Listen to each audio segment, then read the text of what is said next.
is gonna see it. Oh, all you need to know is that we're holding on.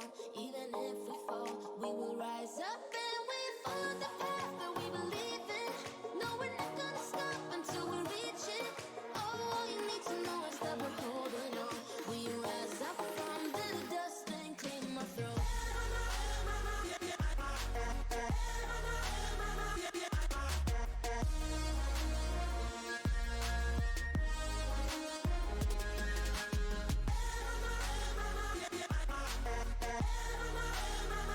Okay, let's go ahead and get started here. Excuse me. All right. So, um, I only made it through one chapter last time, so I'm going to try to get through two. Um, we're just now getting 60% through the book, so I'm definitely not finishing it this year, um, before the end of the year. But it'll all still go on the 2024 reading or what's the, playlist. That's the word I was looking for. Playlist. Um, just to keep it all together. So anyway, let's jump into chapter 19. And the title for this one, excuse me,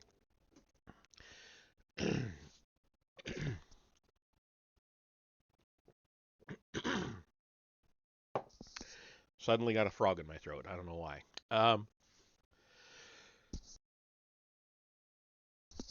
Damn, get that thing out of there. Okay, where was I? Oh, reading the title of the chapter. So, chapter 19, Fools for Love, Dante, the Troubadours, and Falling in Love for the First Time.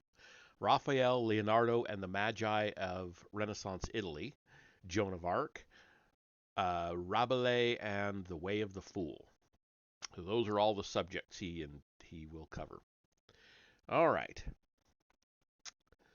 In 1274 in Florence, a youthful Dante first saw the beautiful Beatrice. It was love at first sight. It was also the first time anyone fell in love at first sight. In the annals of the secret societies, this is a great and important historical truth. In conventional history, people have been falling in love and been romantically in love since the dawn of time. It's part of our biological makeup, they say. The odes of Pindar and Sappho are expressions of romantic love. In the secret history, though, these odes from ancient Greece are read as being narrowly sexual. They do not exhibit the mooncalf pain of separation, the ecstatic delight in the beloved's appearance, and the interlocked gaze which characterize being in love today. Dante wrote of his first sight, quote, "She was wearing a beautiful, delicate crimson robe tied with a belt, and the moment I saw her, I say in all truth that the spirit that loves in the innermost depths of my heart began to tremble in such a way that it overtook my whole being. The beginning and end of my life's happiness had been revealed to me." End quote. He said he became wholly absorbed in the love in her eyes. Later he wrote of her that when he first saw her, that he thought by some miracle an angel had materialized on earth. It would be wrong to read this in terms of poetic convention. In the Commedia, he described the sensation of being wholly absorbed in her eyes and says that the erotic charge he took from them led him to paradise. Again, this is no mere poetic fancy. The erotic and the mystical intertwined in a way that was new in the West. Dante and Beatrice would both marry other people, and she died young. What today we think of as romantic love, with its mystical yearnings and sense of destiny, the feeling that this was meant to be, all derived from the mystic ferment of Islam. Just as the characteristically Christian understanding of love of your neighbor, freely given, can be seen to have grown out of the Hebrew prophets' concept of grace, so now the modern world's understanding of the sacred was illumined by the altered states of consciousness achieved by Sufi mystics such as Ibn Arabi. His revolutionary The Interpretation of Longing expressed sexual love in terms of divine love. The Sufis expressed a feeling never felt before, and so creating the conditions for everyone else to feel it. For over 1,000 years, the erotic instinct had been repressed. Sexual energies had been channeled into the development of the human intellect. By the time of Aquinas and Bacon, this development was complete. Devised in overnight vigils, kneeling at the altar, Aquinas' Summa Theologica is more than 2 million words of densely packed syllogisms, testimony to a capacity for unrelenting intellectual focus that today's greatest philosophers would find it hard to match. Now prompted by an impulse spreading up from Arabia, people began to take a new delight in the material world, a sensual pleasure in light, color, space, and the touch of things. The point of evolution of human consciousness moved out of monkish cells and into the pleasure garden. A scintillating sexual sheen was spreading over everything. The Islamic occupation of Europe lasted longest in Spain, then as the brilliant civilization of Moresque Spain spread northwards. This new way of being spread to the rest of the world, first to the south of France. What?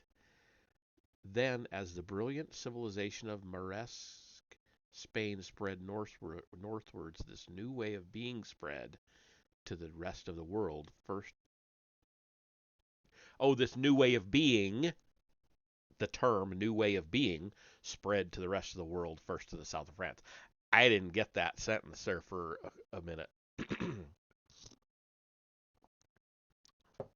To me, that needed some kind of punctuation to make it stand out. Anyway, in the 12th century, Provence and the Languedoc became the most civilized region in Europe. Provencal poets. It's Provencal. I'm not familiar with that. It does have that C with the little curly Q off the bottom of it. If that means anyone, I don't know. It's something, but anyway. Provençal poets called troubadours adapted the Arabic Andalusian poetic forms inspired by their erotic éclat. It's E with a accent mark, CLAT. Not familiar with that term. Though she was not an esotericist, Helen Waddell's The Wandering Scholars remains the classic account of this period of transition. She relates the story of an abbot riding out with a young monk who is being allowed outside the monastery for the first time, when they pass some women on the road. "They be demons," said the abbot. "I thought," said the boy monk, "that they were the fairest things I ever saw." The first troubadour to surface in the stream of exoteric history was Guillaume, Count of Poitiers and Duke of Aquitaine, who began composing tender, yearning love songs when he returned from the Crusades. But although this early flowering was courtly, it spread through all classes. Among the troubadours, Bernard de Ventadorn was a baker's son, and Pierre Vidal was a furrier's son. Perhaps as result of the influence of men like these, poetry now filled with vernacular objects: toads, rabbits, farm machinery, pubs, tumbling pigeons, crackling thorns, and a cheek pillowed upon an arm. The troubadour poet Arnaud Daniel, whom Dante described as Il Miglio Fabbro, boasts of, quote, hunting hares with an ox, gathering the winds and swimming against the tide, end quote. He is talking in the topsy-turvy way characteristic of esoteric thinkers about the powers initiation has given him. And then we have a picture. The caption is "The Romance of the Rose," that's the title of the painting, I guess, "was the most influential work of literature of the age." Oh, not of literature. Um, it describes a castle surrounded by a sevenfold and therefore planetary wall covered with emblematic figures.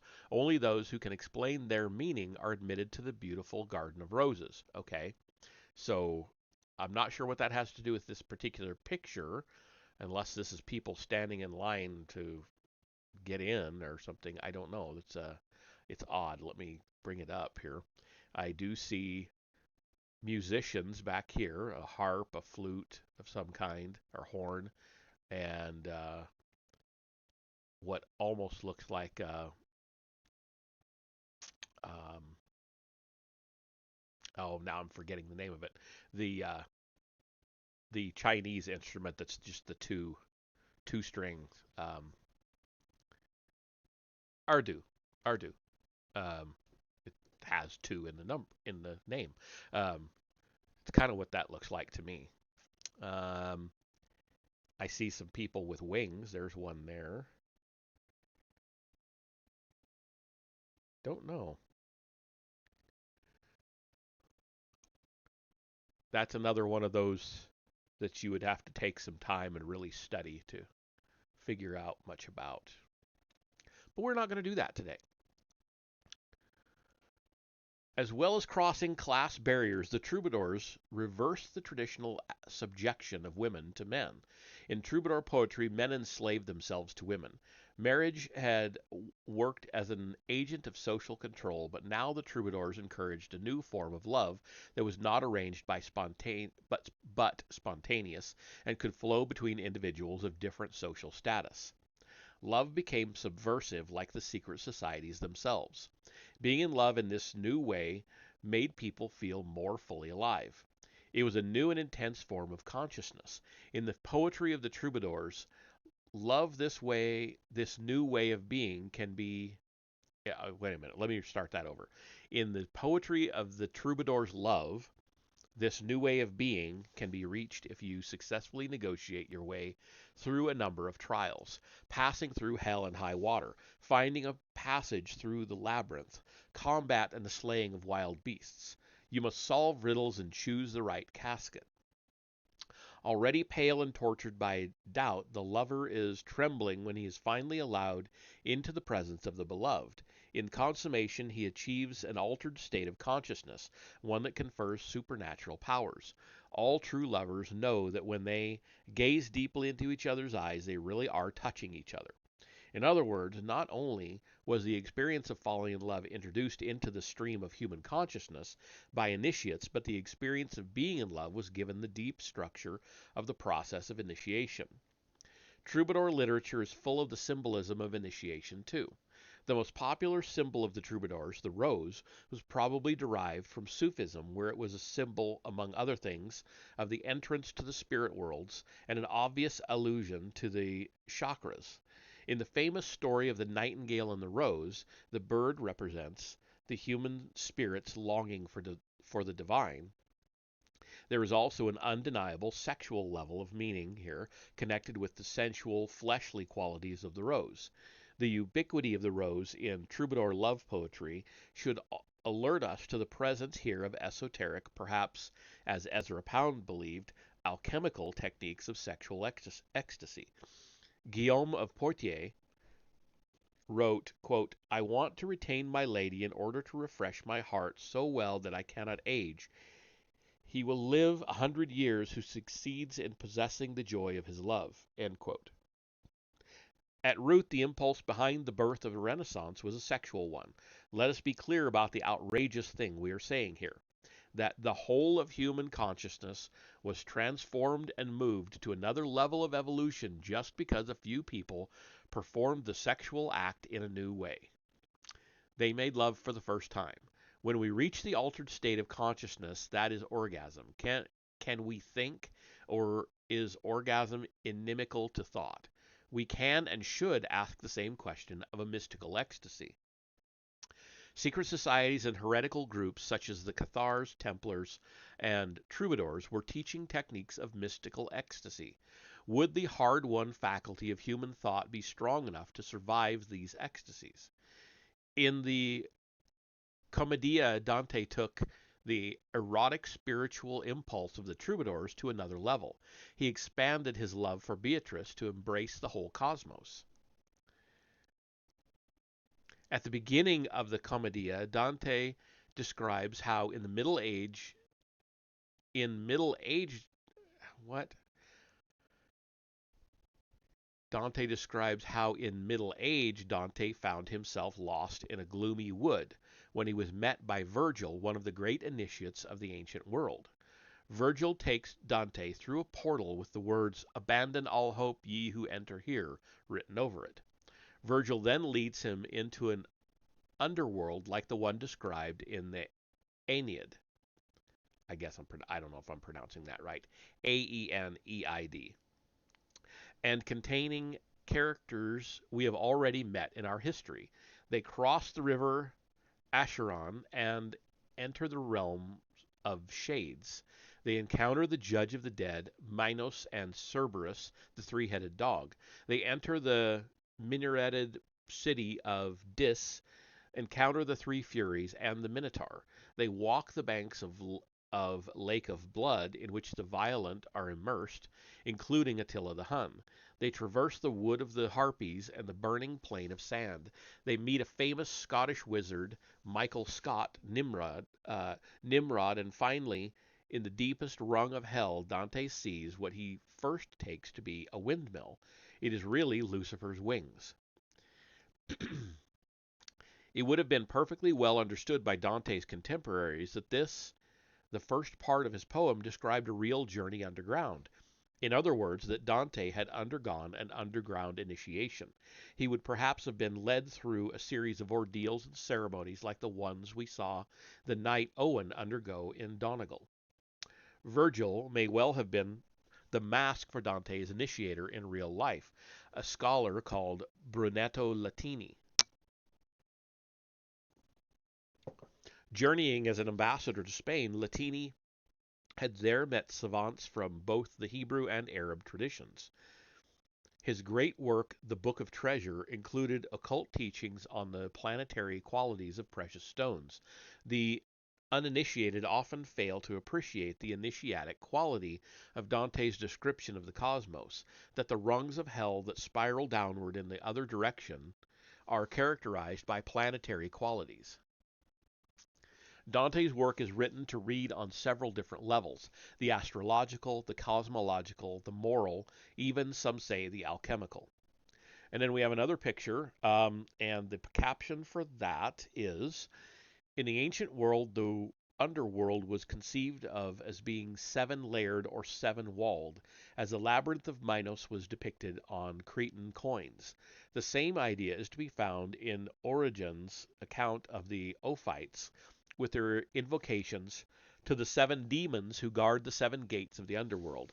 However, the closest model for Dante's account of the underworld in the Commedia is now known to be the great Sufi master Ibn Arabi's account of Muhammad's journey into the other worlds in the Futuhat. Illustration from early translation. Okay, so here is an illustration from early translation, and the words are not going to show up all that well. Sorry, but that's just the way it is. It's a very small picture in the book. So the seven layers.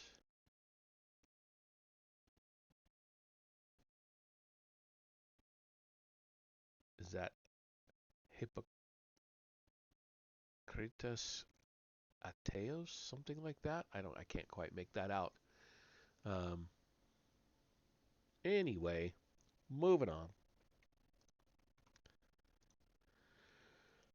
Like the Futuhat and like an earlier model, the Egyptian Book of the Dead, the Commedia is, on one level, a guide to the afterlife, on another, a manual of initiation, and on the third level, an account of the way that life in the material world, quite as much as the afterlife, is shaped by stars and planets. The Commedia shows how when we behave badly in this life, we are already constructing a purgatory, a hell. for ourselves in another dimension that intersects with our everyday lives. We are already suffering torments by demons. If we do not aspire to move up the spiral of the heavenly hierarchies, if we make do with purely earthly successes and pleasures, we are already in purgatory. So, this may sound like a stupid question, but commedia, is that the divine comedy? Is that the same? I'm assuming it kind of that it is. It sounds like it, since that's my understanding of the divine comedy, is his trip down into hell, um, through the various layers. So I would assume that's the original title for the book, which I intend to read on this um, stream at some point. Anyway, Oscar Wilde's novel, The Picture of Dorian Gray, has become a part of public consciousness. We all know that beautiful and vain Dorian keeps a painting in his attic which decays and becomes monstrous as he plunges into a life of debauchery, while he himself remains perfect and unlined. At the end of the novel, the decay in the painting suddenly afflicts Dorian all at once. According to Dante, we're all Dorian Grays, creating monstrous selves and devising monstrous punishments for ourselves. What makes Dante's vision incomparably grander than Wilde's is that not only does he show that we each create a heaven and hell inside us, he also shows what our misdeeds do to the structure and very texture of the world. He turns the world inside out to reveal the hideous effects of our innermost thoughts and the deeds we most want kept secret. According to Dante, everything we do or think materially alters the universe. Umberto Eco has called his poem, quote, the apotheosis of the virtual world, end quote. Okay, and then we have another picture. Um, the I don't know if you're going to be able to see this picture very well, but the caption for it is Giordano Bruno, executed in the Campo de' Fiori in Rome. It's often assumed that Bruno was burned at the stake by the Church for championing the modern scientific view that the Earth revolves around the Sun. In fact, it was his esoteric views that really frightened the Church.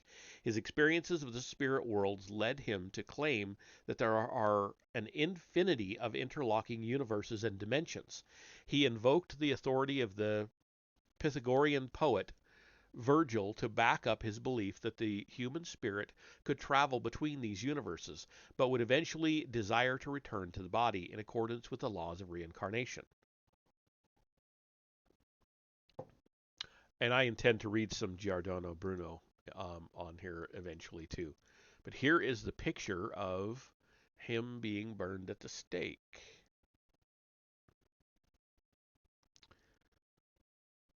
And he's got a few people gathered around here. This one's holding a cross.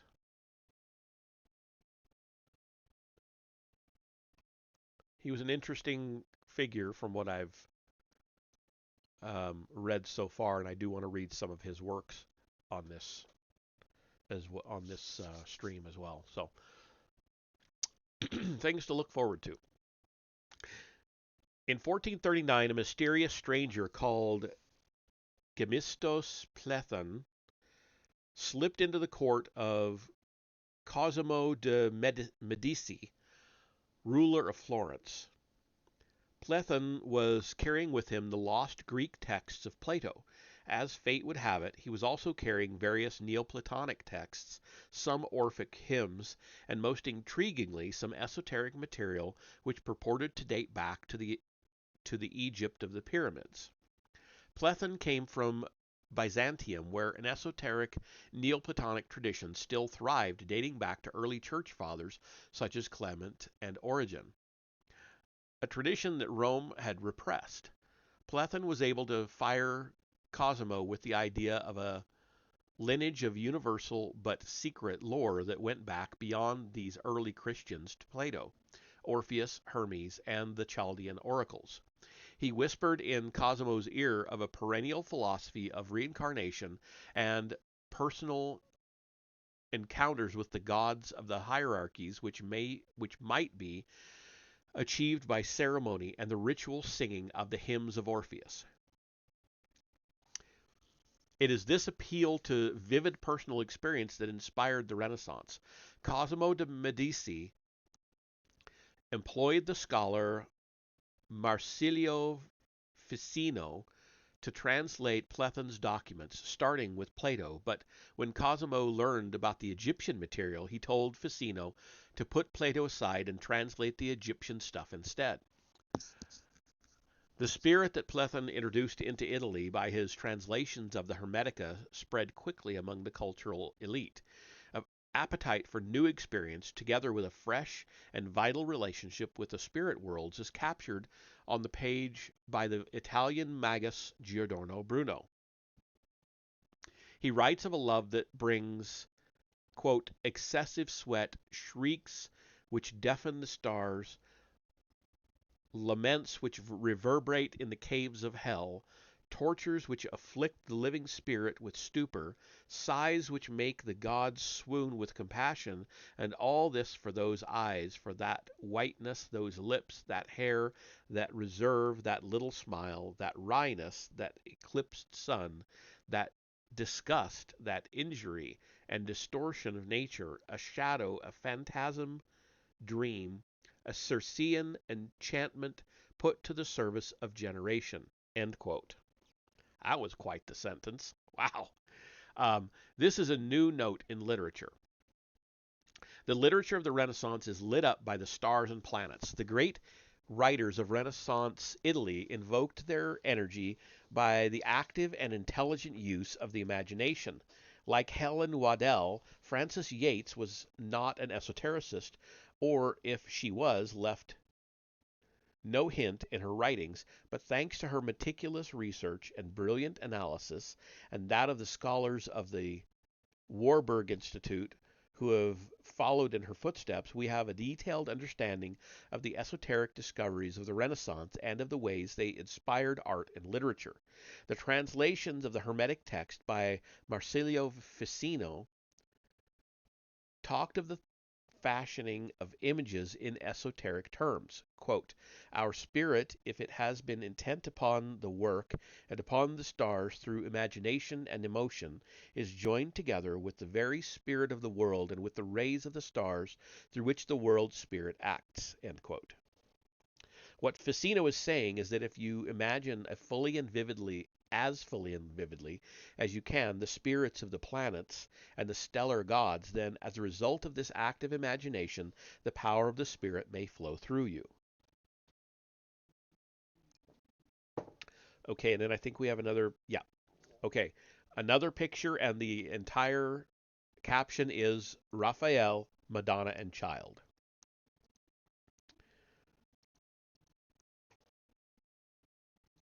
And there you have it, Madonna and Child.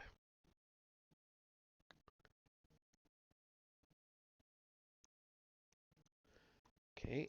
Um, we saw in the last chapter that the Middle Ages was the great age of magic.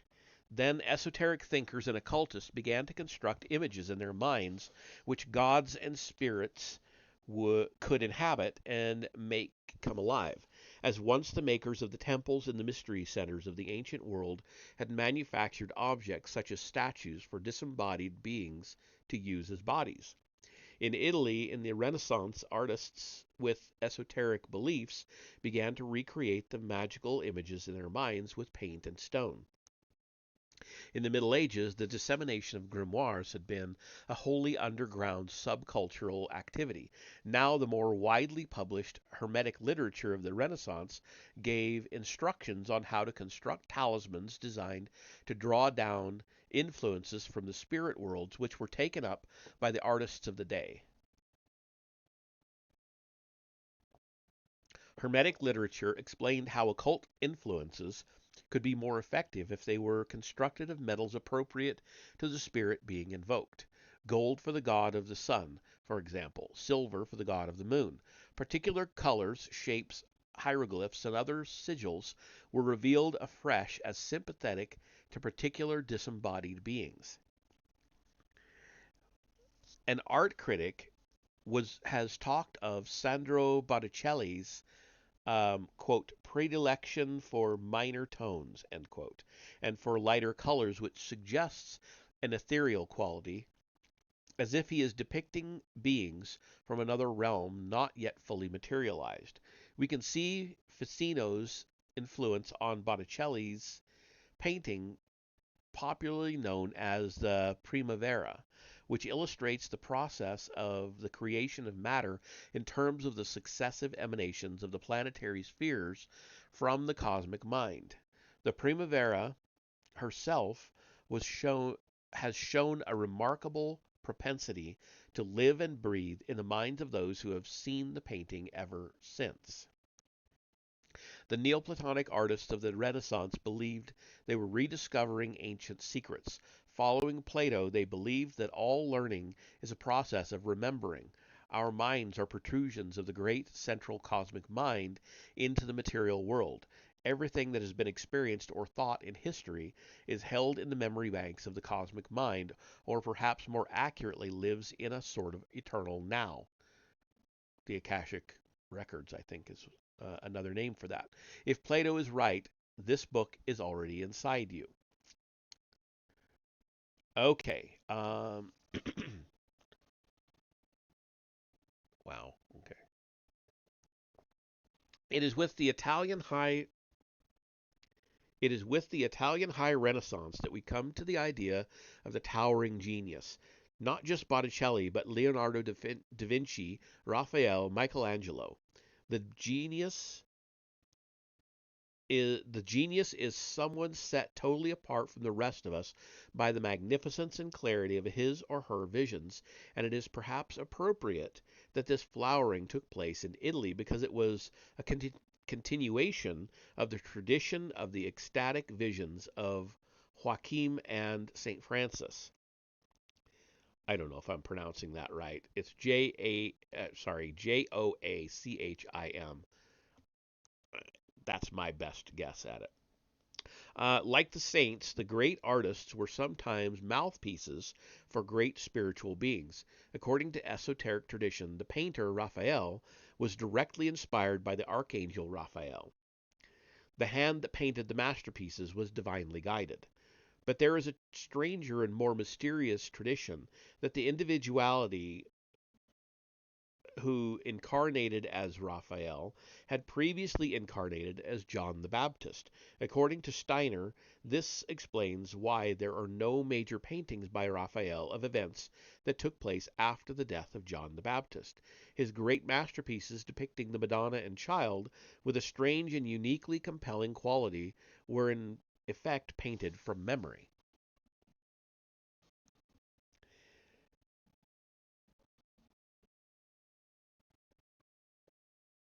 Many magi lived in Italy in the High Renaissance in the time of Leonardo. They often worked within the closed brotherhood of an artist's studio, where artistic and spiritual progress could be guided together and go hand in hand. For example, the mathematician and hermeticist Luca Pacioli, who was the first to write openly about the secret formulae behind the Venusian pentangle, was one of Leonardo's teachers regarding quote unquote divine proportion. Another magus who now had an influence on Leonardo because Leonardo owned some of his books and mentioned him in his own notebooks was an architect of an older generation. Leon Battista Alberti was the architect of the Rucellai Palace in Florence, one of the earliest classical buildings in Renaissance Italy, and of the facade of Santa Maria Novella, also in Florence. He was also the author of one of the strangest books in the Italian language, Hip- Hypnerotomachia Polifili, the proto-surreal story of Polifili, Polifilo.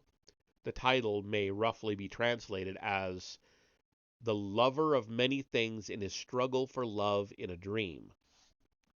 The hero wakes on the day he is to go on an adventure but falls into a dream. He pursues his beloved through a strange landscape inhabited by dragons and other monsters, through a labyrinthine course that takes him into many marvelous buildings which are half stone, half living organism.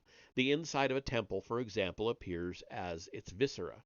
Alberti was obsessed by nature and natural forms and incorporates them in his work in a most unusual way. When we look at, for example, the two versions of the Virgin of the Rocks, this same obsession appears in the spiritually expressive forms of the landscape, a clear example of Alberti's influence on Leonardo.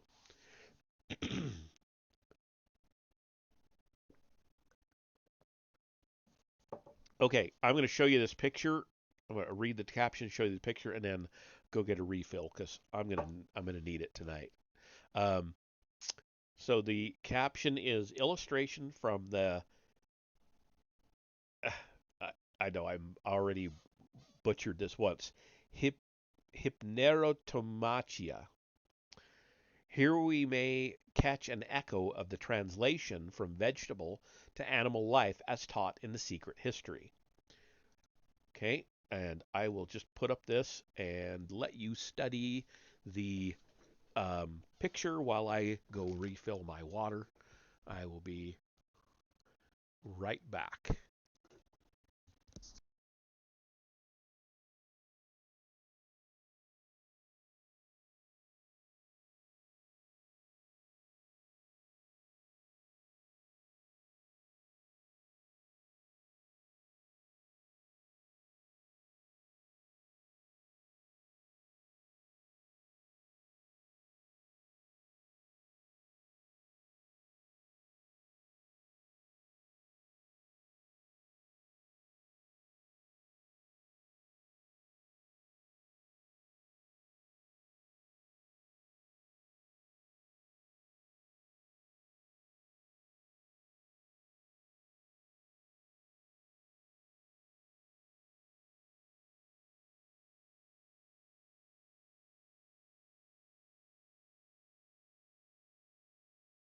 Okay,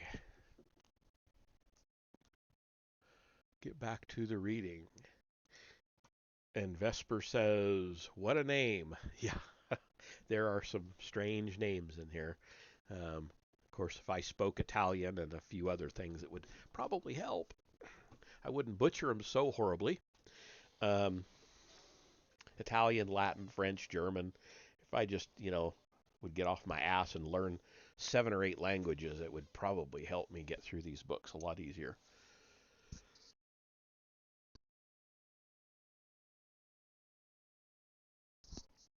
Okay, there we're back. The story unfolds with the logic of a dream. On one level, thy hypnerotomachia is an architectural manifesto. Alberti is proposing that the new architecture of the Renaissance that he was instrumental in creating should have the logic of a dream. Instead of a slavish and inhibited following of precedent, architects should operate in a new, free state of mind where nothing is forbidden, where architects should let themselves be inspired by the combinations of forms that altered states of consciousness may suggest. Alberti is recommending then a kind of controlled thought experiment as a way of facilitating a new way of thinking and not just in architecture. That the channeling of sexual energies is involved becomes clear at the end of the story when the hero is finally united with his beloved in a series of mystic rites in the Temple of Venus. His beloved is asked by the priestess to stir a cistern with a flaming torch. This causes Polyphilo to fall into a trance state. Then a shell-shaped basin full of whale sperm, musk, camphor oil, almond oil, and other substances is set alight. Doves are sacrificed, and nymphs dance around an altar. When the beautiful beloved is asked to rub the ground around the base of the altar, the whole building convulses as if in an earthquake, and a tree bursts out of the top of the altar. Polyphilo, ah, that is a hard one, um, and his beloved taste the fruit of this tree. They are transported into an even higher state of consciousness. The volcanic power of libido has been channeled by the priestess adept so that all prohibitive rules of behavior, of morality and creativity, even the laws of nature, have been turned upside down. Perhaps the most mysterious of all the great masterpieces of the Italian Renaissance is the Mona Lisa.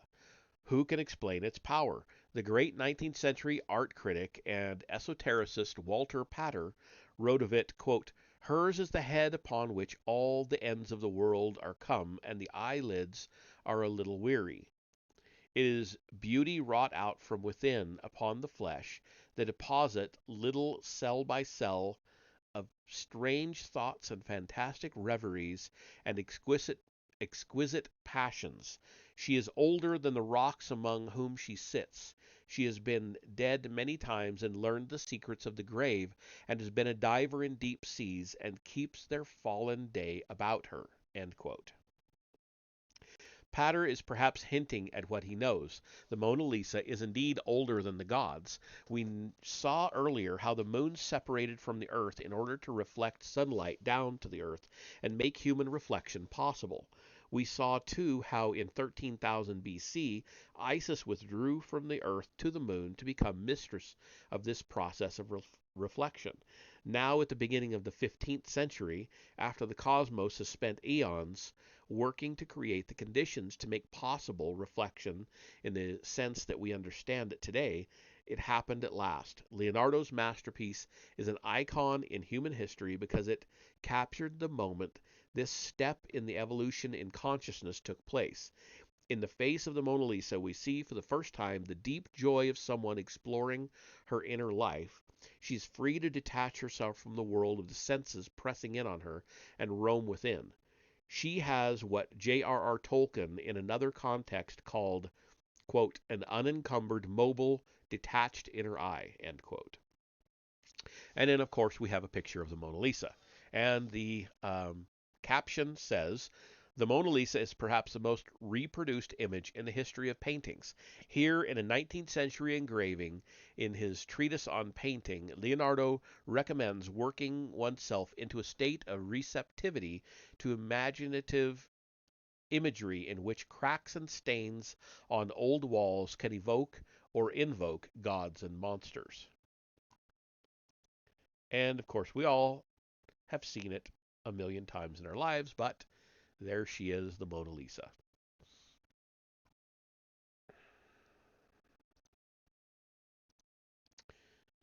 Okay. The Mona Lisa then creates a magical space which the spirit of Isis may inhabit. Of course, it's it's almost impossible these days to be alone in the Louvre with the Mona Lisa, but like the Lohan in the British Museum, it was created so that if you commune with it, it will speak to you. Far away from the glitter and grandeur of the courts of the Italian Renaissance, in the unsophisticated north of Europe, another spirit was making itself felt. At the age of 12 or 13, a young girl living in a simple rustic cottage in France in the heavily wooded Loire Valley began to hear voices and see visions. The archangel Michael appeared to Joan and told her she would have spirit guides. She was reluctant to go along with this, saying she would rather spin by her mother's side, but the voices became increasingly insistent. They told her of her mission. When an invading English army seemed about to take the city of Orleans, they told her to go to the nearby town of Chinon to find the Dauphin, the heir to the throne of France, and from there lead him to be crowned at uh, Reims. I don't know if I pronounced that right. Reims Cathedral. Joan was still little more than a child when she arrived at the court of the Dauphin. He played a trick on her, letting a courtier sit on the throne and pretend to be him, but Joan saw through it and addressed the Dauphin directly. Convinced by Joan, he equipped her with a white horse and a suit of white armor. She wore it in the middle she wore it in the saddle for 6 days and nights without respite. Joan saw a vision of a sword hidden in a church. The sword she described, with 3 distinctive crosses on it, was discovered hidden behind the altar of the nearby church of St. Catherine de Fierbois. As sometimes happens in history, when great beings from the spirit world bring their powers to bear on a particular individual, she could not be denied. Nothing could stop her, even though the odds against her looked overwhelming. When on 28 April 1429 Joan arrived outside Orleans, now occupied by the enemy, the English troops retreated before the young girl and her small band of supporters. Only 500 of them defeated an English army of thousands in a way which even her captains described as miraculous. At Joan's urging, the Dauphin was crowned King of France at Reims. Her mission had been accomplished in less than 3 months. It is difficult to think of a clearer example of the influence of the spirit worlds on the course of world history.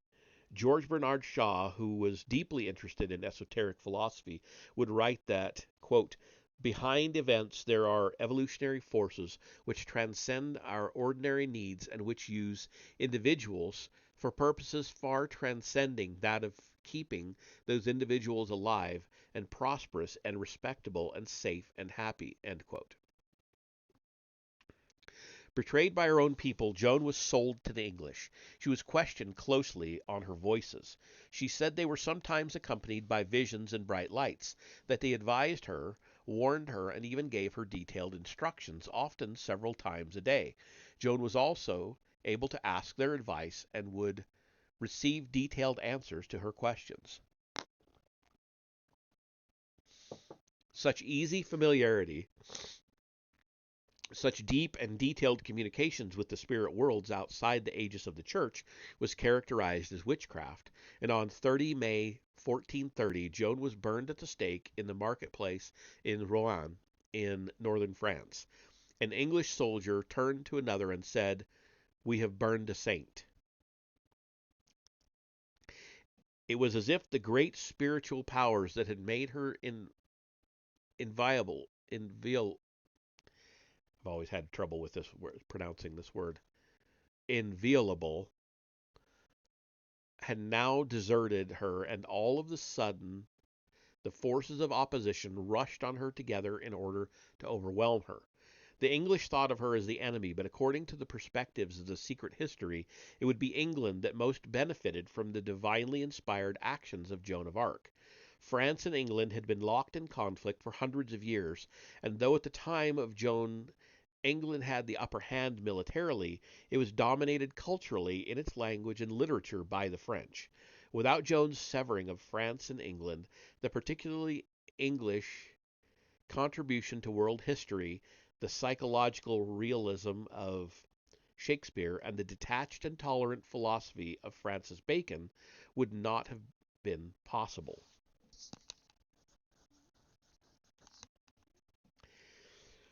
The painter Albrecht Dürer was returning to Germany following a trip to Italy, where he had been initiated into the esoteric lore of the painters' guilds. Weird visions of the apocalypse would begin to inspire his woodcuts. He would also paint a portrait of himself as an initiate, holding a flowering thistle sparkling with dew, the sweat of the stars, as a sign that his organs of spiritual vision were opening up on a new dawn. On the way, he stopped by the wayside to paint a clump of turf. This watercolor was the first still life ever painted. There is nothing leading up to it in the history of art. Before Dürer, no one had really looked at a rock and a clump of grass in the way we take for granted today. Dürer's journey should also be taken as a sign that the impulse for the evolution of human consciousness was moving to the north of Europe. Northerners would find themselves at odds with the more narrowly Catholic countries of the south. New political developments saw the rise of newly powerful northern states, which would become vehicles for new forms of consciousness. Okay. And we have another picture. Um, I will read it's a fairly lengthy caption. In The Zealoter by David Oveson, my friend Mark Hetzel is quoted as giving a fascinating analysis of the iconography of the Fool, whose image appears in the frontispiece to the first edition of Gargantua and Pantagruel in 1532, and also, of course, in the Tarot. The Fool is following the nameless way. The stick across his shoulder represents the vegetable dimension of his being that lies between the spiritual part and the animal part down below, where the dog clawing at his leg represents unredeemed and corrupted animal elements. The unredeemed part of the vegetable body is represented by the burden carried in the sack. His three-pointed hat alludes to the higher bodies he has yet to evolve, the transformed animal, vegetable, and mineral bodies, and his upward gaze represents his aspiration towards these. If his beard represents a downward tug, the upward swoop of his hat shows the third eye on the point of opening. Okay, so let me show you that picture. This is a very early illustration of the Fool for sure.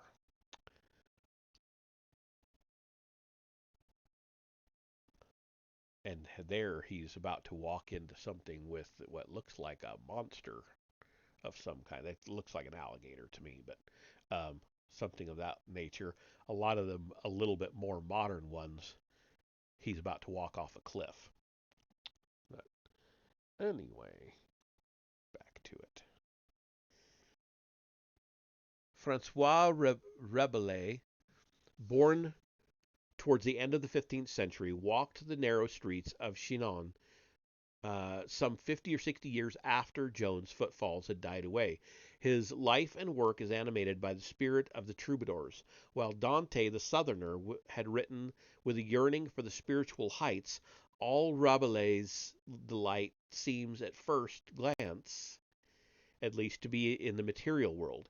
His great novel, Gargantua and Pantagruel, tells stories of giants rampaging around the world, causing havoc because of their gigantic appetites. The joy in everyday objects that had been characteristic of the troubadours was was given a humorous new twist by Rabelais. Gargantua contains a long list of objects you might want to use to wipe your bottom that includes a lady's velvet mask, a page's bonnet, feathered in the Swiss style, a cat, a sage, fennel, spinach leaves, sheets, curtains, a chicken, a cormorant, and an otter. Okay. The long struggle to wake up to the material world that had begun with Noah is finally completed, and the result is sheer delight.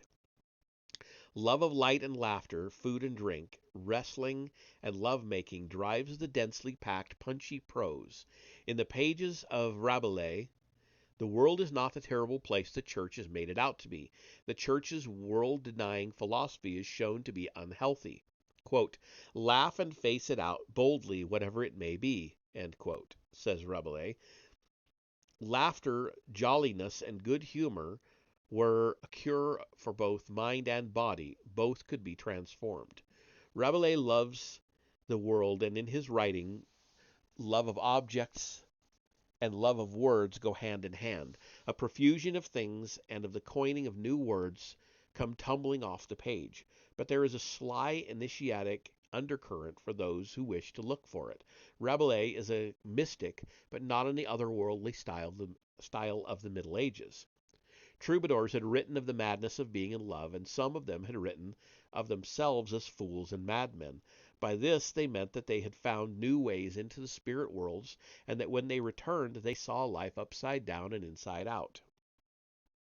For the troubadours, then, everyday reality had looked very different, and Rabelais now turned this new way of seeing into a narrative, creating a subversive style of humor that would become characteristic of initiatic writers such as Jonathan Swift, Voltaire, Lewis Carroll, and Andre Breton. Not only does Rabelais find that he is able to rampage around the spirit worlds with newfound freedom, but when he returns to the material world, he is unable to take people's assumptions about it, their conventions, their morality, seriously. In his story, his heroes found the Abbey of Thelema, which has the instruction, "Do what thou wilt," inscribed upon its gate. Rabelais envisioned a company of initiates whose consciousness is so transformed that they are beyond good and evil. I wondered where Crowley got "Do what thou wilt" shall be the whole of the law.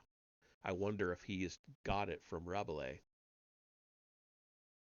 Anyway, um,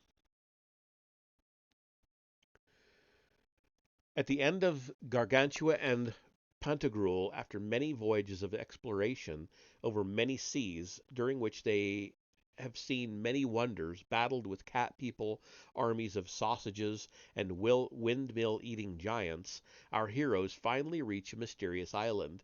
The 20th century alchemist Fulcanelli explained that by this arrival, Rabelais means to say that his heroes are entering the Matrix. Okay, and we have another picture, and this will be almost the end of this chapter. Initiatic humor enlivens the startlingly dark image of the Fool by Jacob Jordaen. Like his fellow Dutch artists, Rubens and Rembrandt, maybe it's Jordaens, maybe it is Jordaens, was deeply immersed in the Kabbalah. The Fool's cap mimics the Hebrew letter Shun, which inserted in the Tetragrammaton, or sacred name of God, to yield the name of Jesus. It also symbolizes in its three prongs the spiritualizing of the three bodies of man: animal, vegetable, and mineral. Okay. Get to that. So this is supposed to be the Fool, and he looks like he's holding a cat.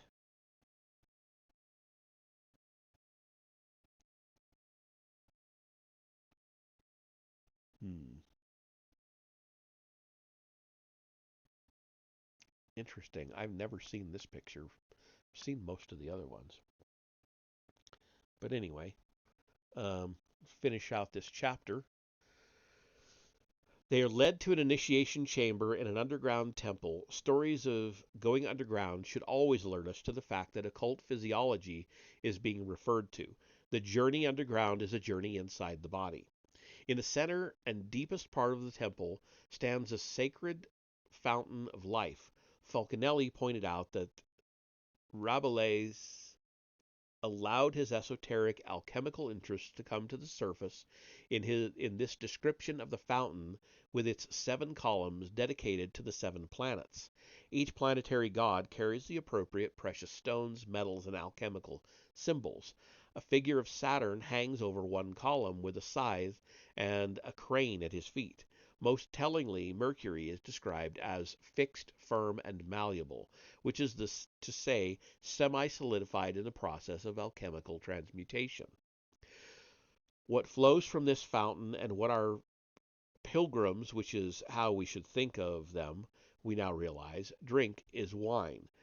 Quote, "Drinking is the disguising character of humanity," end quote, writes Rabelais. Quote, "I mean drinking cool, delicious wine, for you must know, my beloved, that by wine we become divine, for it is in its power to fill the spirit with truth, learning, and philosophy." End quote.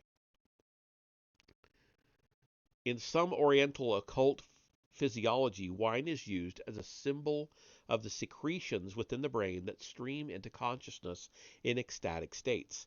In the 20th century, some Indian scientists went so far as to suggest that wine in Vedic texts referred to what we today call dimethyltryptamine, the enzyme that streams down from the higher regions of the cerebellum that we have already touched on in our discussion of shamanism. Swami Yogananda likewise talked of the neurophysiological secretions he called blissful amrita. the pulsating nectar of immortality that brings with it moments of heightened consciousness and enables us to perceive directly the great ideas that weave together the material world. Our Lord, wrote the Sufi master Sheikh Abdullah Ansari, intoxicate me with the wine of thy love. And that is the end of chapter 19. Chapter 20 is a little shorter than that, so we will get through it tonight. And that will put us 65% through this book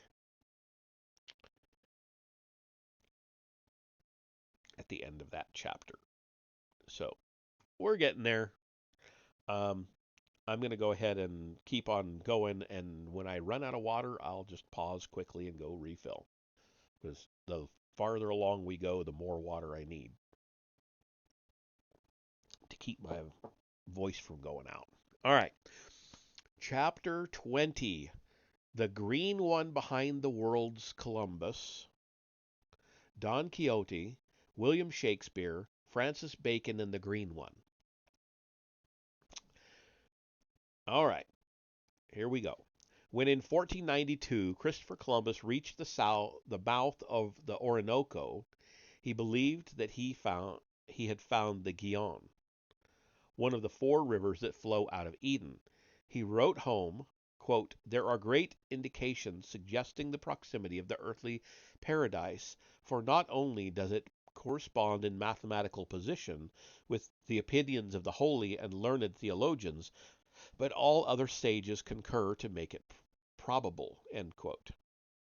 The impulse to discover everything about the world that would inspire the scientific revolution was also inspiring men to voyages of exploration. Never had wonder at the material world been so strong. Hopes of finding a new world were inextricably connected with expectations of a new golden age, but the gold found turned out to be the more earthly kind. Much has been made of Columbus's connections with the Knights Templar. He was married to a daughter of the former Grand Master of the Knights of Christ, a Portuguese order that had grown up after the Templars had been driven underground. It's been noted as significant that Columbus navigated ships whose sails carried the distinctive red cross pate, I don't know, of the Templars. But the reality is that the Knights of Christ did not pursue the same independent commerce with the spirit worlds that had pushed the papacy to such desperate measures in the case of the Templars.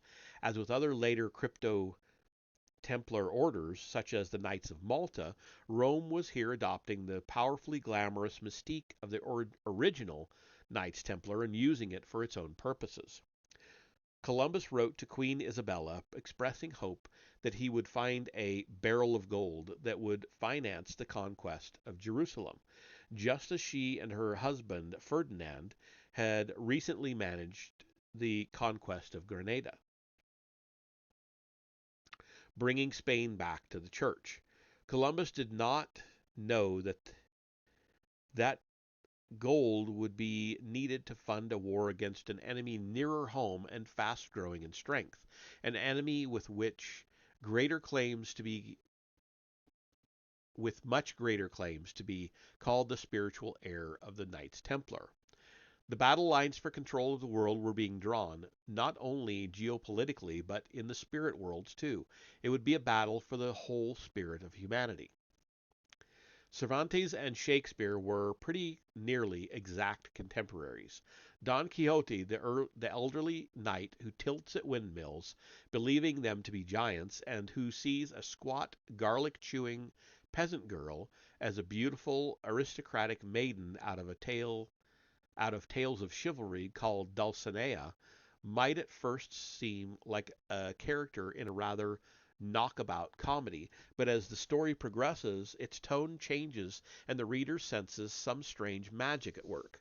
On one level, Don Quixote is trying to insist on the old chivalric ideals of the Middle Ages as they pass away. On another, he is entering his second childhood, hearkening back to a time when imaginings seemed so much more real. The point is, of course, that in esoteric philosophy, imaginings are more real. Some Spanish scholars have argued on the basis of a close textual analysis that Don Quixote is an allegorical commentary on the Kabbalistic Zohar or Book of Splendor.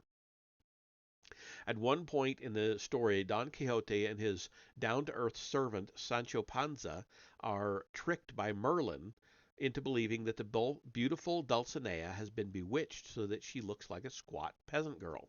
Apparently, the only way she can regain her beauty, her beautiful form, is if Sancho Panza submits to a beating of 3,300 lashes. We shall determine to examine the significance of the number 33 shortly. An account of an initiation lies at the heart of the novel. It marks the point when simple-minded comedy gives way to something more troubling and ambiguous. This is the strange episode of Don's descent into the cave of Montesinos.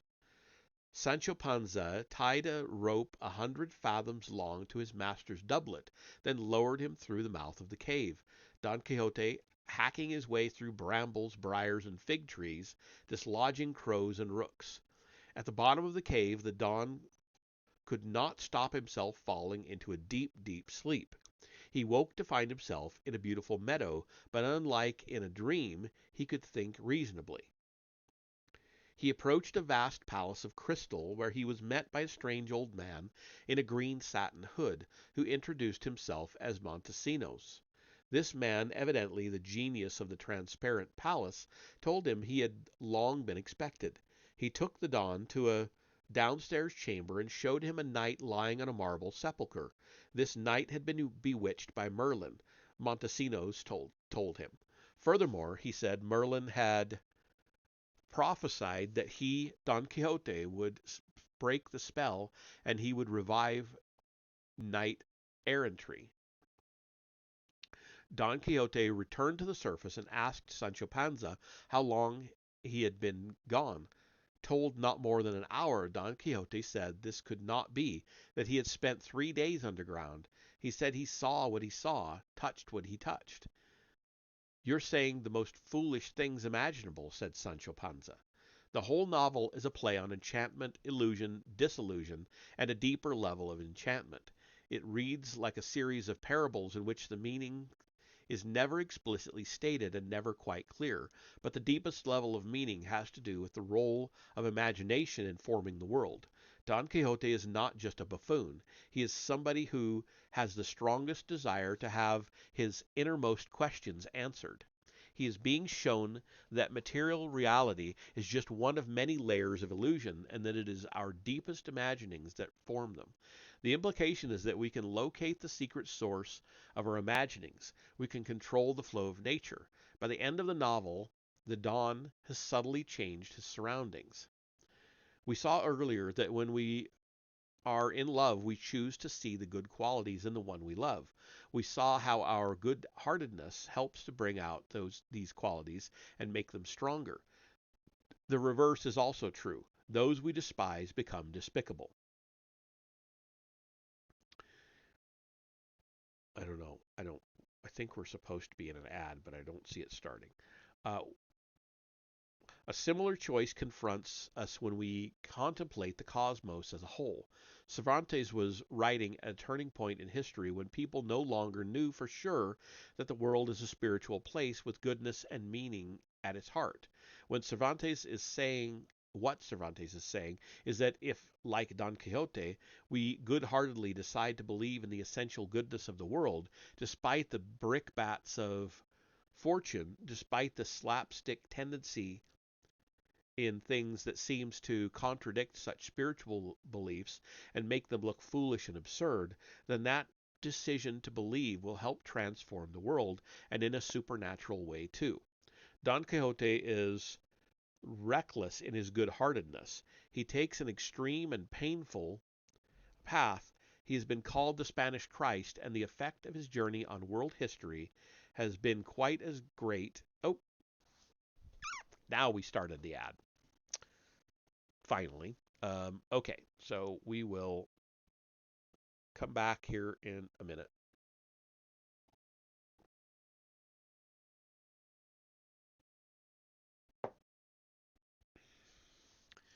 And I will just reread that last sentence that I was in the middle of when the ad started.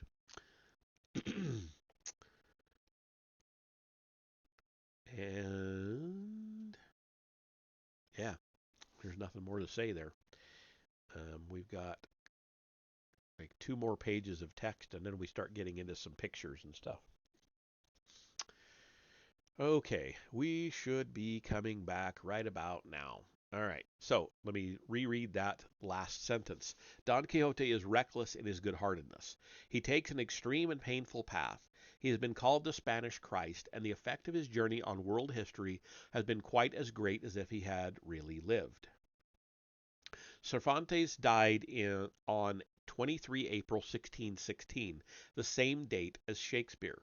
The sparse traces left by William Shakespeare in the written records yield few definite facts. We know he was born in the village of Stratford upon Avon in 1564, that he was educated at the village school, became a butcher's apprentice, and was caught poaching. He left Stratford for London, where he became a bit part player in a company at one time under the patronage of Francis Bacon, and many successful plays were performed, the published versions of which bear his name. He died leaving his second best bed to his wife in his will. His contemporary, the playwright Ben Jonson, said sneeringly of William Shakespeare that he knew, quote, small Latin and less Greek, end quote. How could such a man have created a body of work saturated in all the erudition of the age? Many, many great contemporaries have been pushed forward as the true author of Shakespeare's plays, including his patron, the 17th Earl of Oxford, Christopher Marlowe, working on the theory that he wasn't really murdered in 1593, just as the plays of Shakespeare began to appear. And laterly, the poet John Donne, an American scholar, Margaret Demarest, has noted the strange links between Donne and Shakespeare, the the likeness of their portraits, the similarity in nicknames, Johannes Factotum for Shakespeare and Johannes Factus for Donne, odd idiosyncrasies in spelling, both use cherubin, Cherubin, N, as in Nancy, for cherubim with an M, for example, and the fact that Donne's publications began when Shakespeare's cease. But the most popular candidate is, of course, Francis Bacon. An infant prodigy, Francis Bacon was born into a family of courtiers in 1561 at the age of 12. A mask, I'm sorry, I blew right past that period. Born to a family of courtiers in 1561. At the age of 12, a masque he had written, The Birth of Merlin, was performed before Queen Elizabeth I, who knew him affectionately as her little Lord Keeper. He was a small, weak, sickly child, and his schoolfellows teased him by calling him by a pun on his name, Hamlet or Little Ham.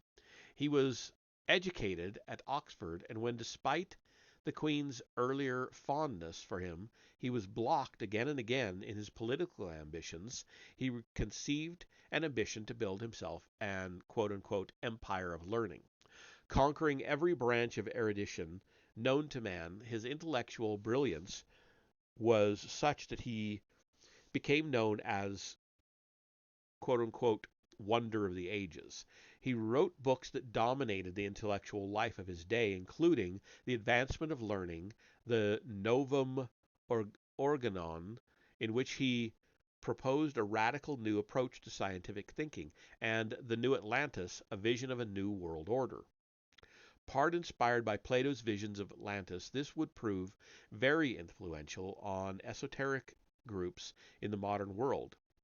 When James I came to the throne, Bacon quickly achieved his long held ambition and became Lord Chancellor, the second most powerful post in the land. One of Bacon's responsibilities was the distribution of land grants in the New World. Bacon's brilliance was such that it seemed to cover the whole world, and all other things being equal, he might seem to be a better candidate for the author of the plays of Shakespeare than Shakespeare himself. Bacon was a member of a secret society called the Order of the Helmet. In the advancement of learning, he wrote of a tradition of handing down parables in a chain of succession, and with them hidden meanings on the, quote, secrets of the sciences, end quote.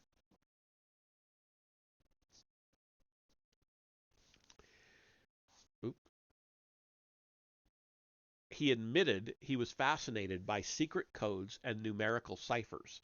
In the 1623 edition of The Advancement of Learning, he explained that he calls the bilateral cipher what he calls the bilateral cipher, which would later become the basis of the Morse code. It is interesting to note that his favorite code was the ancient Kabbalistic cipher, in terms of which the name Bacon has the numerical value 33. Using this same cipher, the phrase fra rossi crossa, I don't know how you would pronounce that, fra rossi crossa, can be founded encoded on the frontispiece, dedication page, and other significant pages in the advancement of learning. Um, and using the same cipher, the same Rosicrucian phrase can also be found in the dedication in the Shakespeare folio, on the first page of The Tempest, and on the Shakespeare monument in Stratford upon Avon. The rolled scroll on the Shakespeare Memorial in Westminster Abbey also has it, together with the number 33, which we have just seen is the number for Bacon.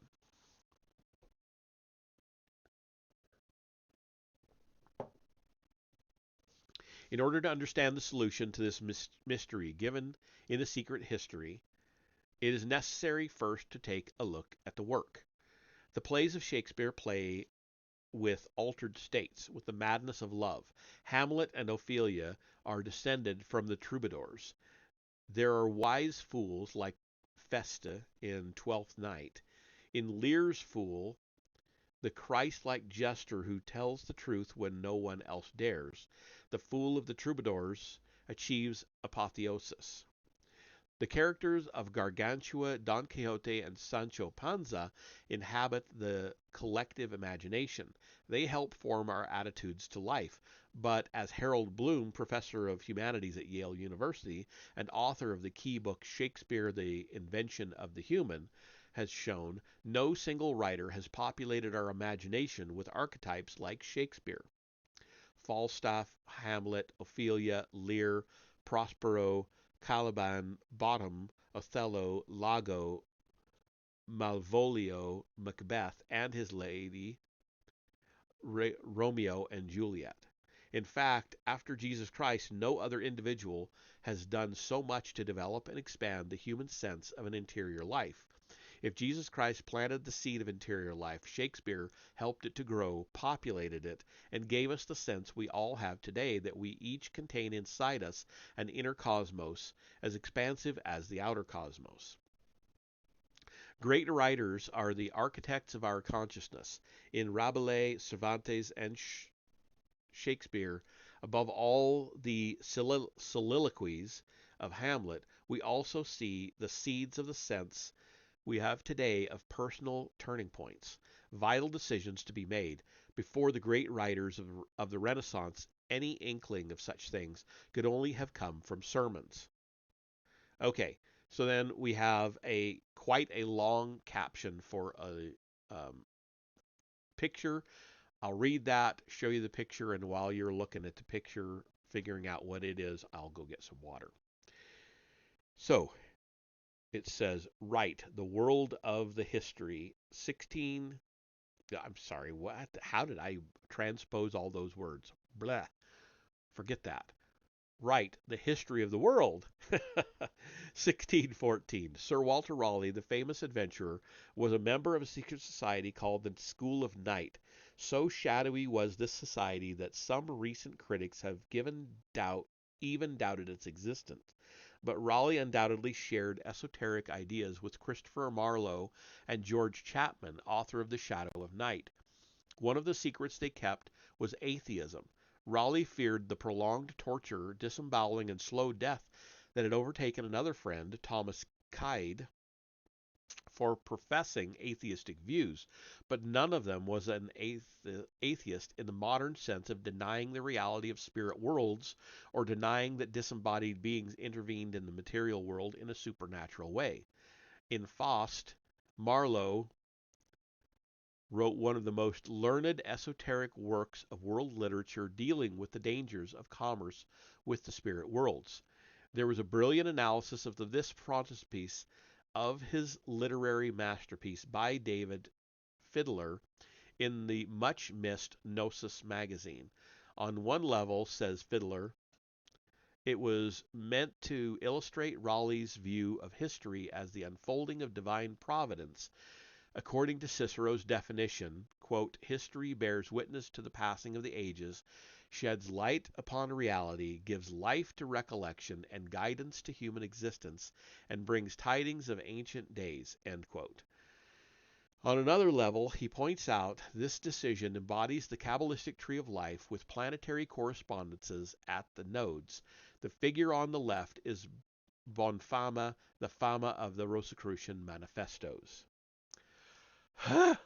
Finally, that was all just the quote, the caption. So, bring that up, and I will let you look at that while I go get water.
All right, I am back.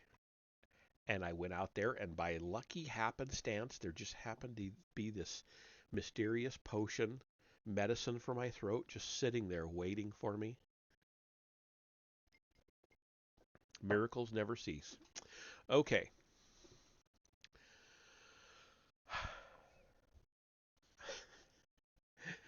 I amuse me. There is a shadowy side to this new interior richness, which again we see most clearly in the soliloquies of Hamlet. The new sense of detachment that allows someone to withdraw from the senses and roam around his interior world is double-edged, carrying with it the danger of feeling alienated from the world. Hamlet languishes in just such a state of alienation when he is not sure whether it is true or whether it is better to be or not to be. This is a long way from the cry of Achilles, who wanted to live in the light of the sun at all costs. In an initiate, Shakespeare, as an initiate, Shakespeare was helping to forge the new form of consciousness. But how do we know Shakespeare was an initiate? In the Anglo-Saxon countries, at least, Shakespeare has done more than any other writer to form our idea of beings from the spirit worlds and the way they may sometimes break into the material world. We need only think of Ariel, Caliban, Puck, Oberon, and Titania. Many thespians still believe that Macbeth contains dangerous occult formulae that give it the force of a cosmic ceremony when performed. Prospero in The Tempest is the archetype of the magus, based on Elizabeth's Elizabeth, Elizabeth's court astrologer, Dr. Dee. A spirit spoke to Dee on 24 March 1583, talking about the future course of nature and reason, saying, quote, "New worlds shall spring of these, new manners, strange men," end quote. Compare this with, quote, "O wonder how beauteous mankind is, O brave new world that has such people in it," end quote.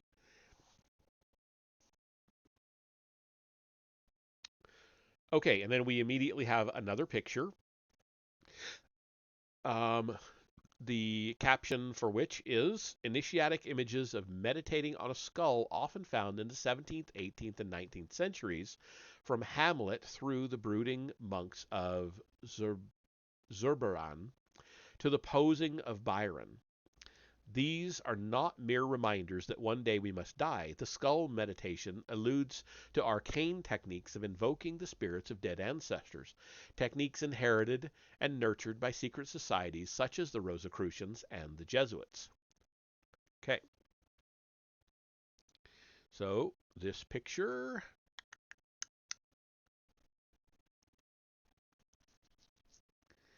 you see the skull down here, kind of half hidden in his robe.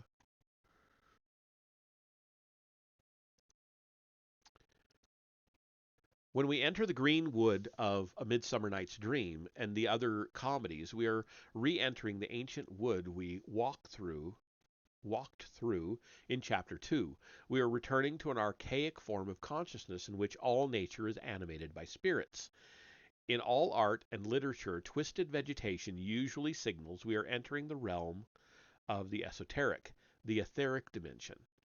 Shakespeare's writing is, of course, dense with flower imagery.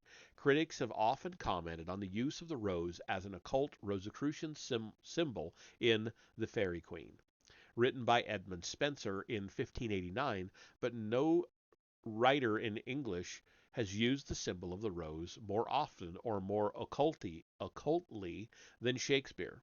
There are 7 roses on the memorial to Shakespeare in Holy Trinity Church in Stratford upon Avon, and as we shall see shortly, the 7 roses are the Rosicrucian symbol of the chakras. It is here that one of the distinctions created by modern positivist philosophy may prove useful. According to logical positivism, an apparent assertion is really asserting nothing if no evidence would disprove it. This argument is sometimes used to try to disprove the existence of God.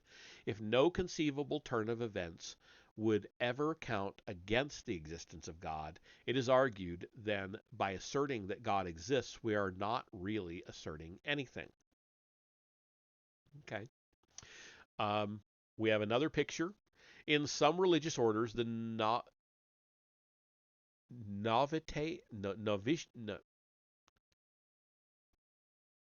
novitiate. I've never seen that word before. Novitiate, I would assume it means the novice initiate. It's just a combined term. Novitiate lies in a coffin between 4 candles. The miserere, I don't know, is sung, and he then rises to be given a new name as a sign of rebirth. Painting by Francisco Zurbaran. Okay. And there he's kneeling, and I can't tell what he's holding there. But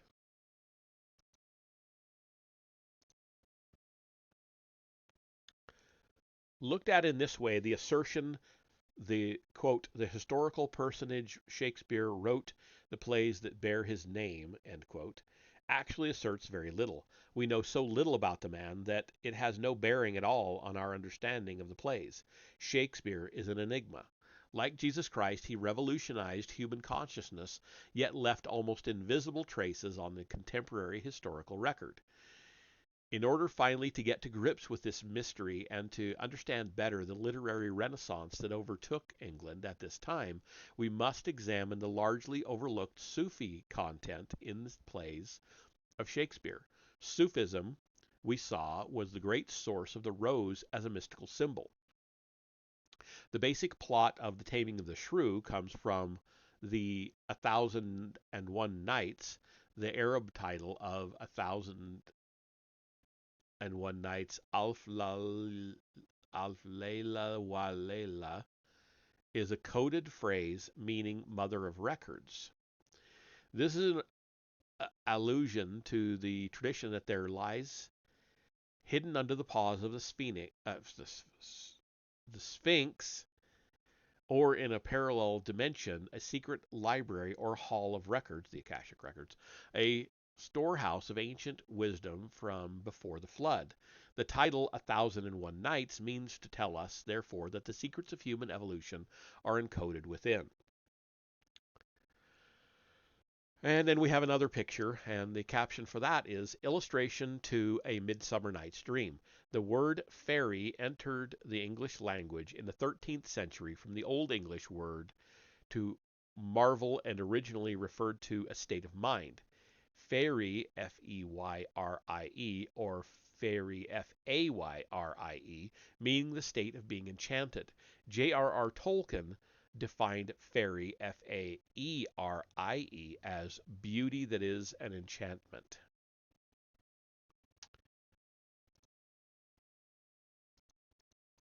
And here we have that illustration. It's hard to tell, but it looks like these are wings here and here. One hand up, one hand down, as above, so below. Yeah. Hard to tell in some of these. They're so dark. It's difficult to tell what's going on. The main story of The Taming of the Shrew comes from The Sleeper and the Watcher, a story in which Harun al-Rashid puts a gullible young man into a deep sleep, dresses him in royal clothes, and tells his servants to treat him as if he really is the caliph when he awakes. This, then, is a story about altered states of consciousness. And both story and play contain descriptions of how a higher state of consciousness may be achieved. The outer framing plot of The Taming of the Shrew centers on Christopher Sly. In Sufi lore, a Sly man is an initiate or member of a secret brotherhood. Christopher Sly is described in the first folio as a beggar, another Sufi code word, a Sufi being a, quote, a beggar at the door of love, end quote. Early in the play, Sly says, quote, "The Slys are no rogues. Look at the chronicles. We came in with Richard the Conqueror," end quote. This is a reference to the Sufi influence that Crusaders brought back from the Crusades. Sly is also known as a drunkard. As noted earlier, drunkenness is a common Sufi symbol for a visionary state of consciousness. Then Sly is woken up by a lord, which is to say that he is instructed by his spiritual master on how to awaken to higher states of consciousness. The story that follows, The Taming of the Shrewish Katharina by Petruchio, is on one level an allegory of the Lord's awakening of his pupil. Petruchio employs sly methods to tame Katharina. She represents what is, in Buddhist terminology, is sometimes called monkey mind, a never quiet, never still, always gibbering part of the mind that distracts us from spiritual realities. Petruchio tries to teach her to abandon all preconceptions, all her old habits of thinking. Katharina must learn to think upside down and inside out. And then there's a bit of a quote here. I'm assuming it's from, well, I don't know. Is it from Taming of the Shrew. I'll attend her here, and woo her with some spirit when she comes. Say that she rail, why then I'll tell her plain. She sings as sweetly as a nightingale. Say that she frown, I'll say she looks as clear as morning roses newly washed with dew. Say she be mute and will not speak a word, then I'll commend her volubility and say she uttered piercing eloquence. End quote. As we saw in chapter 17, Sufis trace the origins of their brotherhood further back than Muhammad. Some trace its chain of transmission back to the prophet Elijah, or the Green One. The mystical, edgy spirit of the Green One pervades both 1001 Nights and the Taming of the Shrew. There is a story about the Green One which conveys something of these qualities. The witness to this strange series of events was standing by the banks of the river Oxus when he saw someone fall in. He then saw a dervish run down to help the drowning man, only to be dragged in himself. All of a sudden, as if from nowhere, another man dressed in a shimmering, luminous green robe appeared, and he too flung himself into the water. It was at this point that things began to turn really strange. When the green man resurfaced, he had magically transformed into a log. The other two managed to cling on to this log and float to the riverbank. The two of them climbed out safely. But the witness was more interested in what happened to the log, and he followed it as it floated further downstream. Eventually, it bumped up against the riverbank. Watching from behind a bush, the witness was astonished to see it change back into the green-robed man, who crawled out, bedraggled, but then, in an instant, dry again. Coming out from behind the bush, the man who had been watching all this felt compelled to throw himself on the ground in front of this mysterious figure. Quote, "You must be the Green One, master of saints. Bless me, for I would attain." End quote. He was afraid to touch the robe because now he was close enough to see it was made of green fire.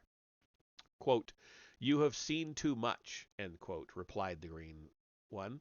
Quote, "You must understand that I am from another world. Without their knowing it, I protect those who have a service to perform." End quote. The man raised his eyes from the ground, but the Green One had disappeared, leaving only the sound of rushing wind. A young contemporary of Shakespeare's, Robert Burton, wrote in The Anatomy of Melancholy, quote, "That omniscient, only wise fraternity of the Rosy Cross names their head Elias Artifex, their Theophrastian master." End quote. Burton then describes him as, quote, "the renewer of all arts and sciences, reformer of the world, and now living." End quote. We have already seen now in the esoteric tradition, Elijah is believed to have reincarnated as John the Baptist. His return was prophesied not only in the last words of the Old Testament, but by the initiate prophet Joachim, who profoundly influenced the Rosicrucians' understanding of history. Joachim said Elijah would come to prepare the way for the Third Age. Did the secret societies of the 16th and 17th centuries believe that he had reincarnated in their own time and that he was protecting and guiding those with a service to perform? In chapter 13, we looked at rather disturbing stories of Elijah and Elisha, his successor. The time has come to consider that in the secret history, these passages in the Old Testament are not a description of two separate individuals. Rather, Elijah is such a highly evolved being that not only is he able to incarnate, disincarnate, and reincarnate at will, he is also able to parcel up bits of his spirit or mantle and distribute it among several different people. Just as a flock of birds turn as one, moved by the same thought, so also several people may be moved simultaneously by the same spirit. Lurking in the darkness behind the surface glitter of Elizabethan England, speaking through the minds of Marlowe, Shakespeare, Bacon, Donne, and Cervantes, we should be able to make out the stern visage of the Green One, spiritual master of Sufis and architect of the modern age. We shall look at the aim of Elijah's mission in the last chapter, but for the moment it is as well to recall the role that Arabia played in inspiring not only literature but science. At the court of Harun al-Rashid, and later among the Arab peoples, science had made great leaps forward, particularly in mathematics, physics, and astronomy. There is a deep mystical connection between the Arab people and the English, because it was the great Arabian spirit of scientific research which lived again in Francis Bacon, the individual most closely associated with Shakespeare in the occult literature. And as the history of the philosophy of science tell us, it was Bacon who inspired the great scientific revolution that has done so much to form the modern world.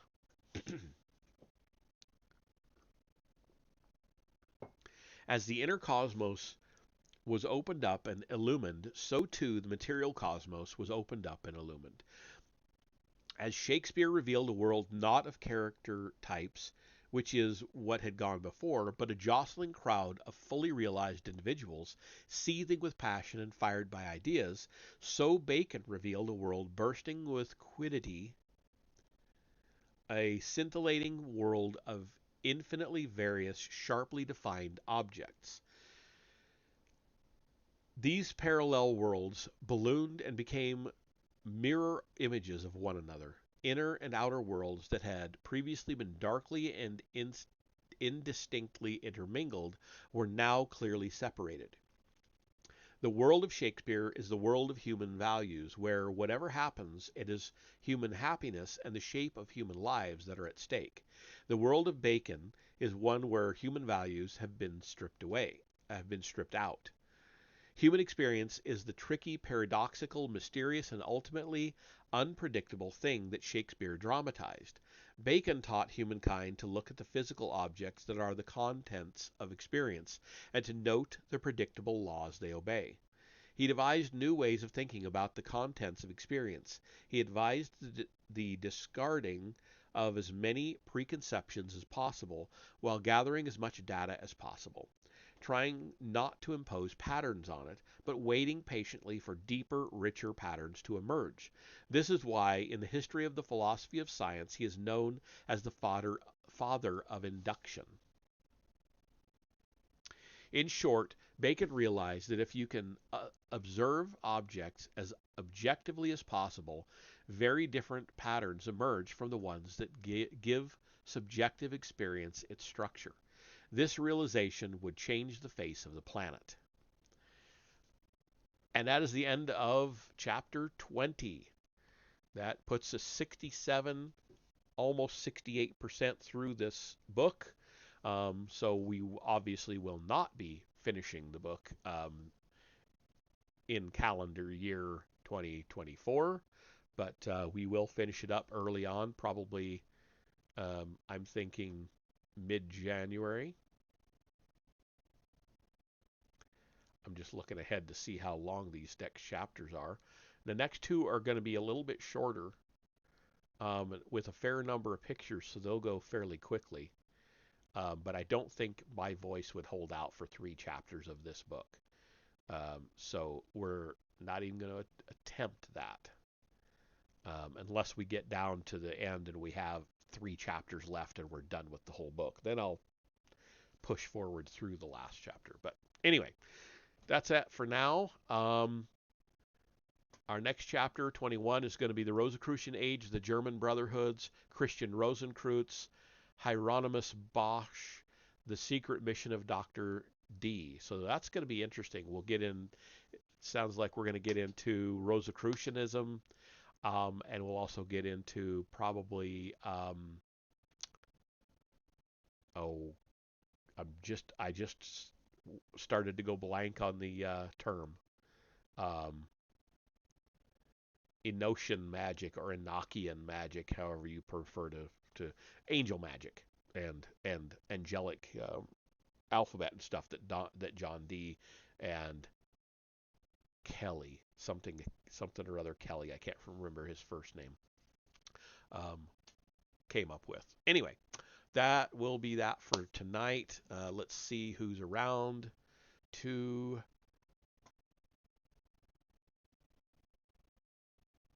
What is this? Oh, okay. Um, Nobody's on.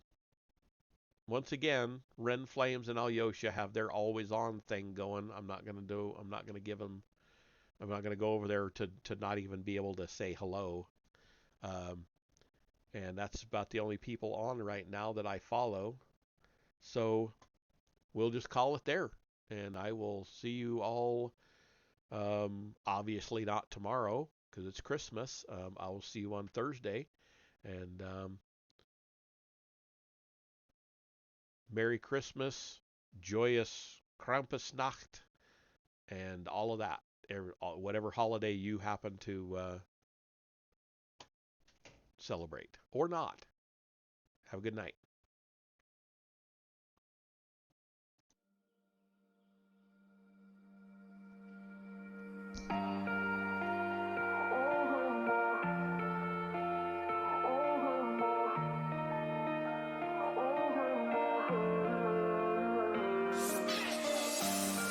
Feeling shattered skies,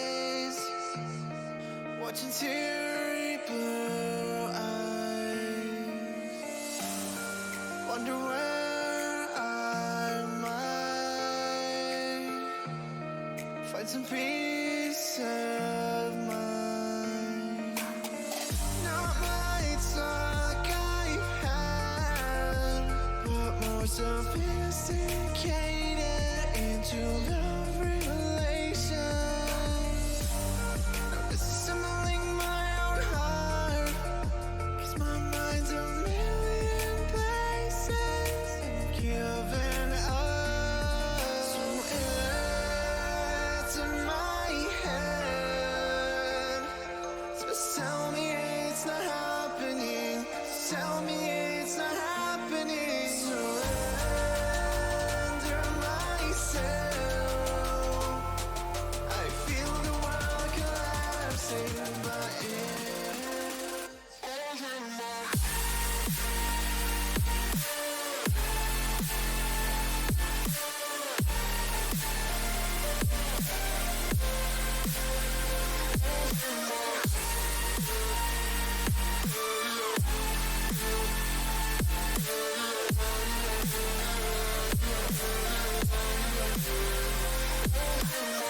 not lights like I've had, but more sophisticated into love relations. Now disassembling my own heart, 'cause my mind's a million places and giving up. So it's in my head. Just tell me it's not happening. Tell me it's not happening. Surrender myself. I feel the world collapsing, but it's